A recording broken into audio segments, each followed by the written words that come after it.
Ryan Grubb is the new offensive coordinator in Tuscaloosa. And this is not just a good hire. This is a championship level move. Right? It reunites Kalen DeBoer and Grubb. This is a duo that took Washington to the national title game.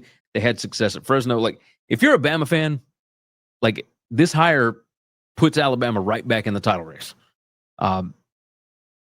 Grubb's track record under DeBoer, they had an elite passing attack, right? Washington had the number 2 passing offense in 2023, that 343-plus yards per game. Quarterback development was huge. They turned Michael Penix into a Heisman finalist and an NFL first-round pick. Even with all the injuries and whatnot that he had, like, he's starting games for the Falcons right now. I mean, it's just bananas. And he's a proven winner. Like, obviously, he helped lead Washington to the national championship game. But he wasn't just successful at Washington. He was with DeBoer at Fresno. They were at Indiana together. They were at Eastern Michigan together. And they even won national championships together at Sioux Falls. Like, they have been together for a long, long time. Now, Grubb did join DeBoer in Tuscaloosa last year, but he was hired, to the NFL. He was the Seahawks offensive coordinator. That lasted a year. And I'll tell you, the last time that this exact same thing happened was with Steve Sarkisian. He got hired as the offensive coordinator. He coached in the national championship game, replacing, good gracious, he replaced Lane Kiffin, right? He goes to the Falcons for 2 years after that.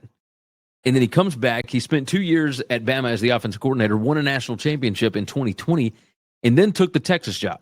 Like, he's done pretty well for himself there, if I do say so. Like, he's done a pretty good job. So after just one season, Grubb is back in college football. He's reuniting with DeBoer in Tuscaloosa. The reason this is so important is because Alabama's offensive identity is now solidified under DeBoer. You're going to have vertical passing, creative formations, tempo-driven execution. All that stuff is back in Tuscaloosa. And Grubb has got just a stable of quarterbacks to be able to pick from, right? You got Keelon Russell, the highest-rated quarterback recruit in Alabama history, which is just bananas. They compare him to a right-handed Michael Penix with more mobility. Like, we'll see. We'll see about that. Ty Simpson is the presumed starter, former 5-star. He's had a lot of time to develop, but obviously he's got a lot of competition now. And then Austin Mack, who transferred in from Washington, he already knows Grubb's system.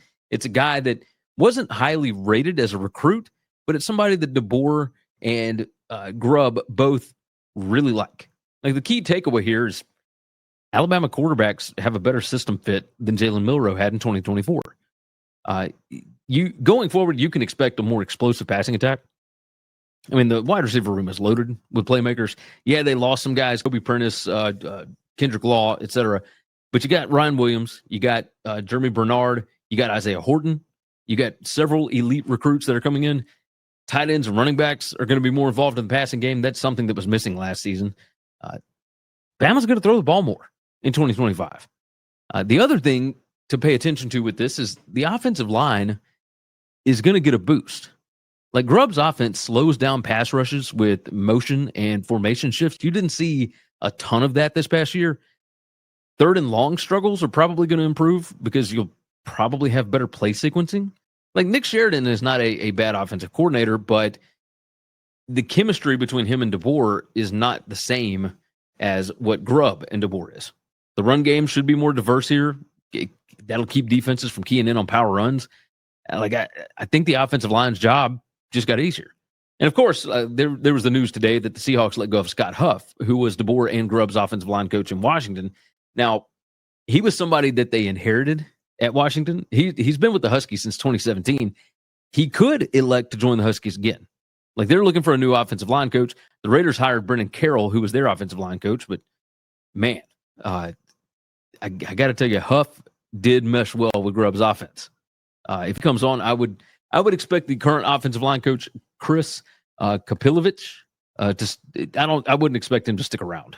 I think he's probably going to be gone if Huff decides to join them down in Tuscaloosa.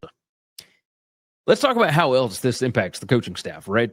Nick Sheridan, I just brought him up. He was Alabama's offensive coordinator in 2024, but that was more of a, man, we had really planned on Grubb being here, and now he's gone, and we're already into February. What are we going to do? well, we'll just move up Nick Sheridan. Sheridan is probably going to stay on staff. He's probably going to move back to tight ends coach. The wide receivers coach, Jamarcus Shepard, he's going to stay in place. He was a co-OC. He was part of Grubb and DeBoer's staff in Washington too. Did just an absolutely outstanding job with the wide receivers at Washington. He'll do well here too. Brian Ellis, who is the current quarterbacks coach, he could move to an off-field role, more than likely. Probably some sort of an analyst position, some sort of... I mean, there's no telling what they could do with him. But this is a big move. Like, Grubb fixes one of Alabama's biggest weaknesses from last season, and that is offensive inconsistency. DeBoer and Grubb together that's a power move, right? You got quarterback talent, you got elite weapons, you got it's a system fit. Alabama should be significantly improved on the offensive side of the ball this season, so long as one of these quarterbacks hit. I think that's the biggest thing that we're looking for here.